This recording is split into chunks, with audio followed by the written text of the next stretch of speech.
আমি আল্লাহর রাস্তে মাপ চাই। আমি আর পূবালী ব্যাংকে নাই ভাই, আমার হালাল টাকা, আমার টাকার দাম আছে। এই পূবালী ব্যাংকে আসছিলাম, আমার একটা অ্যাকাউন্ট ছিল, এই অ্যাকাউন্টটা বন্ধ করতে আসছিলাম। আমি আর এই পূবালী ব্যাংকে লেনদেন করতে চাই না। কি কারণে জানেন লেনদেন করতে চাই না?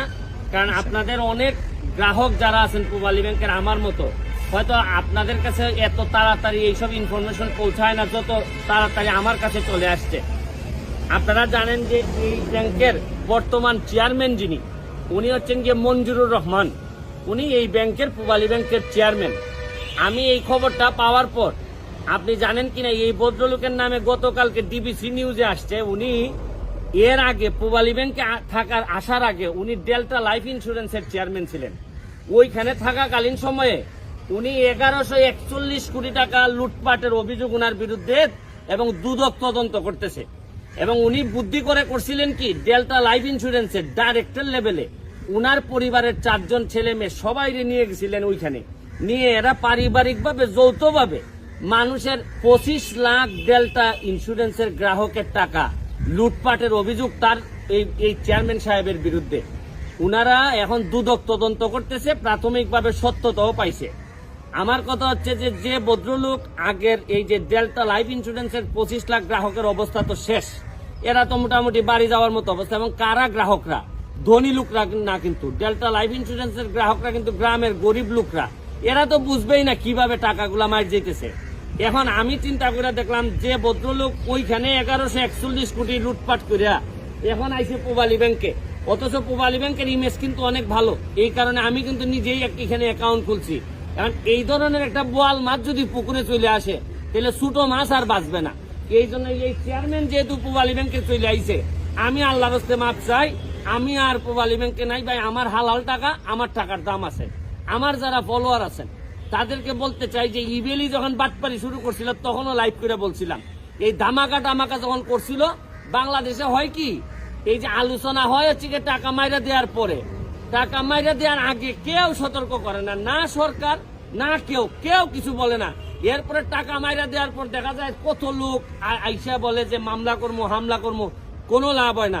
আমার আশ্চর্য লাগে কি জিনিস জানেন, এইরকম একটা অভিযোগ যার বিরুদ্ধে 1000 কোটি টাকার অভিযোগ, এই লোকটারে আরেকটা ব্যাংকের চেয়ারম্যান বানায় কিভাবে এই দেশের রাষ্ট্র ব্যবস্থা, এটা আমার আশ্চর্য লাগতেছে। আমি মাননীয় অর্থমন্ত্রী বরাবরে বলতে চাই, যদি ডেল্টা লাইফ ইন্স্যুরেন্সে সে 1000 কোটি টাকা যদি লুটপাট করে থাকে, তাহলে তারে কোন বিবেকে এই বঙ্গবন্ধুর বাংলাদেশে কিভাবে তারে আবার এইরকম একটা ব্যাংকের প্রধান বানানো হয়?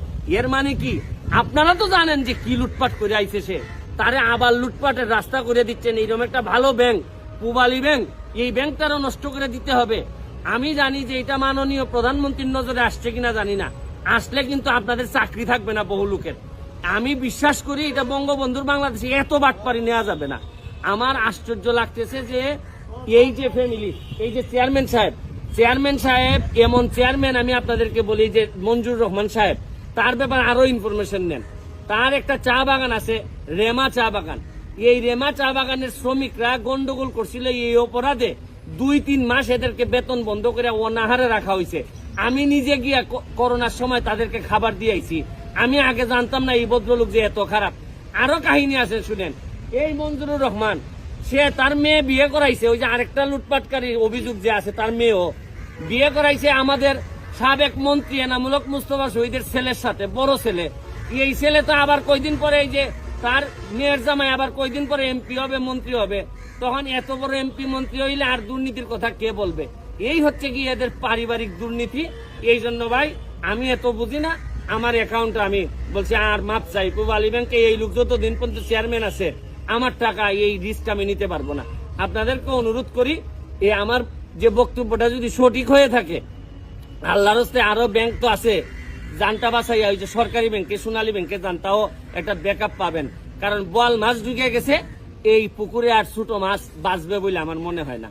ভালো থাকবেন, সুস্থ থাকবেন। আর এত ক্ষমতা আপনাদের, আমার তো কিছু টাকা খরচ করলে উঠাইও দিতে পারেন, অসুবিধা কি? দেন।